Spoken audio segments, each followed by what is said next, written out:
it was Silla who unified the three kingdoms. Because Silla also had Hwarangdo as well, but they had the very strong skill of diplomacy. They said to Tang, the dynasty of China, and said that they could join forces and attack Goguryeo and Baekje and bring down them, and they will give the upper territory of Goguryeo to Tang, and the lower part of Goguryeo and Baekje's territory they will get. So they unified the kingdoms, but Tang wanted to devour Silla too. So Tang and Silla fought against each other, and Silla finally defeated the others. But we lost the upper part of Goguryeo, which is very unfortunate. I think it's very unfortunate because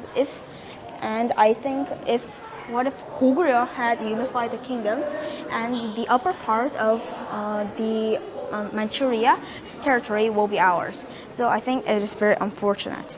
And Silla's capital is called Seorabor, which is nowadays Gyeongju. At that time, it's called Seorabor. And if you go to Gyeongju, the city itself is like a huge museum. So it is, and also there are many places such as Cheomseongdae. Cheomseongdae is the oldest astronomy tower built in our times. You can go inside and look from the stars. And for many decades of peace, Silla became decayed from the inside. A government and strong noblemen kept fighting for power. So internal conflict again. Finally, during those chaos, two new countries were established after Baekje and after Goguryeo. So Silla became as weak as they were first established. So they had to finally surrender to Goryeo, the replacement of after Goguryeo. Now we'll move on to the nation called Goryeo. Let's go. We will move on to another nation called Pare, which was at the upper part of Silla. Let's go. Pare was established by Tae Jo-young, who was the general of Goguryeo before they went down. And he tried to recover the lost territory of Goguryeo and the spirit of Goguryeo too. So Pare reclaimed the huge territory of Goguryeo, and at that time they were called Haedong-seongu, the wealthy nation in the east side of the sea. This proved that Pare had reclaimed the spirit and the territory of Goguryeo, and also they were very strong. And Pare was very similar to Goguryeo, and the proof is that over here, Pare also made the sumakse, the roof tile, just like Goguryeo, and the designs of them are similar too. But afterwards, many years of peace, Goran, a tribe called Goran, slashed down to Pare, and Pare just fell. No one really knows exactly how Pare fell this fast, but there are many theories, but we'll not focus on that. Meanwhile, we'll move on to the nation called Goryeo. Let's go. Goryeo was established by Wangon, who was the general of post-Goguryeo. But the king of post-Goguryeo became very violent and started to kill people, so Wangon had to do something, and he overthrew the king and established Goryeo. He named the nation's name Goryeo because he wanted to reclaim the territory and the spirit of Goguryeo, so they made it Goryeo. And the name of our country now, called Korea, also came from this country called Goryeo. Goryeo traded with many countries such as Japan, China, Southern Asia, and even Arabia, which was very far away. In those tradings, we were known to the Westerners and began called as Kore, and it became like Korea. So it's called like nowadays Korea. And in order to trade, we need money. So at this time, the first money in our history was founded called Konon Jungbo. While Goryeo was thriving like this, winds of change began to blow on the northern part of Goryeo. The tribe called Goran, who brought down the very strong Pare, came to came splashing down to Goryeo like a big tsunami. We fought on that tsunami, and we had many dangers of being wiped away. But our people and the king, the government, united with each other and finally defeated the Koran. But even before we could stand up, even before we could recover, the most fearsome warriors at that time came slashing down to Goryeo like a long, sharp blade. They were the Mongolians. We did everything to stop them. We even made the Tipitaka Koreana, the 80,000 wooden blocks, 8만 대장경. They were the 80,000 wooden blocks, and it is even today in good shape. So it is designated as a UNESCO World Heritage. We built the Tipitaka Koreana because we believed that we could defeat the Mongolians in the power of Buddha. We resisted for 40 years, but we were finally forced to surrender. So after 100 years of Mongolian interference, we overthrew them, and we made the first metal type in the world, called the Jikji Shimcheojer. It is the first metal type in the world, even older than Gutenberg's Bible. But the thing is that it is now in France, which is not acceptable because it is our own treasure that must be returned to us. So I think France must return to us right now. And afterwards, Goryeo, there came a newcomer in China called the Myeong.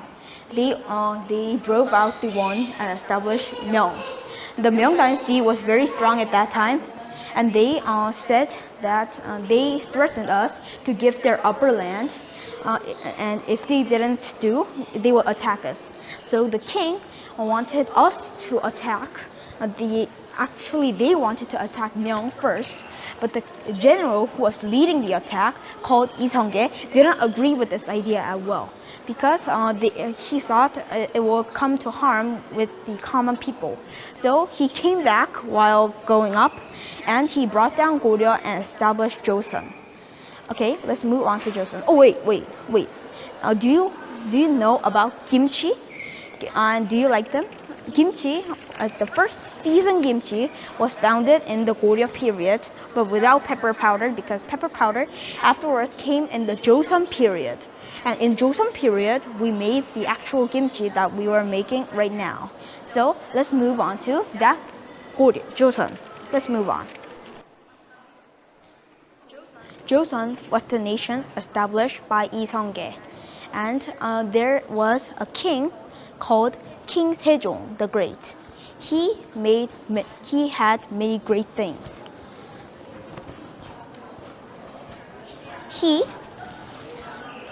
King Sejong invented the Korean alphabet, which is the most scientific language in the world. It made the language, the writing, with the exact shape of the tongue when sounding it.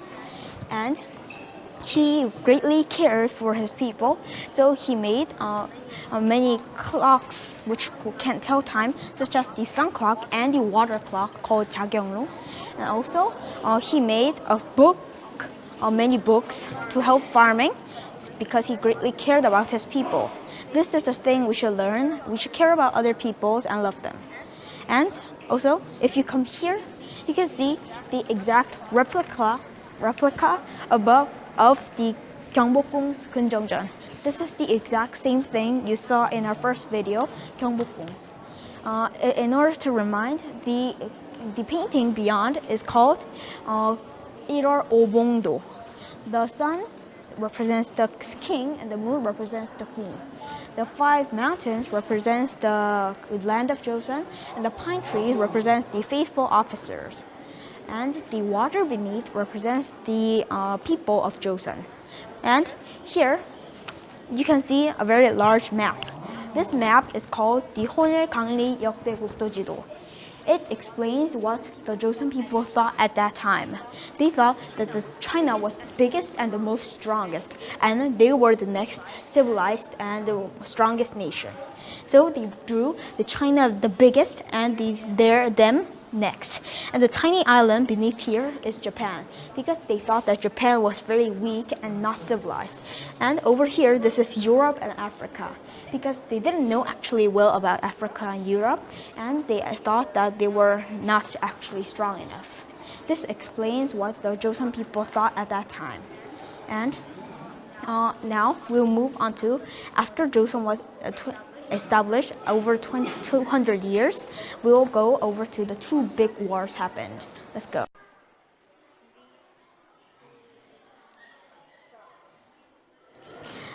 The Imjin War broke out, the Japanese invasion. At first, we were helpless against the new weapon of Japan, called the Jochong. They called it Jochong because they said they can bring down a flying bird with it. We're helpless against those Jochong. But then came the General Yi Sun-shin, who was an admiral at Joseon. He is a very amazing general, that he led all the battles into victory. But the thing is that it's not the thing that's important that he led all the battles into victory, but it's important that he made the situation to let him win. He explained all this. He made the battle situation that he could win. So he's a very scary character. But unfortunately, he died during the last fight. And so, because of him, we could cut off the Japan's supply lines and win the war. But before we could even stand up, the newcomer in China called the Cheng attacked us. We couldn't actually resist even well, and we were forced to surrender. But in the bright side, we saw at that time modern items, little kind of modern items were brought in at that time, called sometimes such as the telescopes. And here now you'll see the most modern times. After many hundred years, there came a character called Heungseondaeongun. He was the father of the king Gojong and also the owner of the last place, Unyeonggung. This monument behind is called the Cheokwabi. It says that if you communicate with the other landers, or if you do not fight with them, you will be a traitor. And Heungseondaeongun's idea was that if the other nations come in, their tradition will be disturbed. So he closed the gates firmly. But I think this is his error, because if he didn't close the gates and open up the gates for the modern items to come in, I think Korea would be more stronger and in technology or other livings. So I think it's very unfortunate at that part. But even when his son, Gojong, opened up the gates, it was too late because the other countries were already too strong. And the king was even too weak. So we couldn't actually talk our rights to the bigger and stronger countries. So we finally lost our rights to the Japan. This is the end of our National Museum tour. Did you have fun? I hope you did. And next time we'll see in another place called the War Memorial Museum. Have fun and goodbye. Expelliarmus.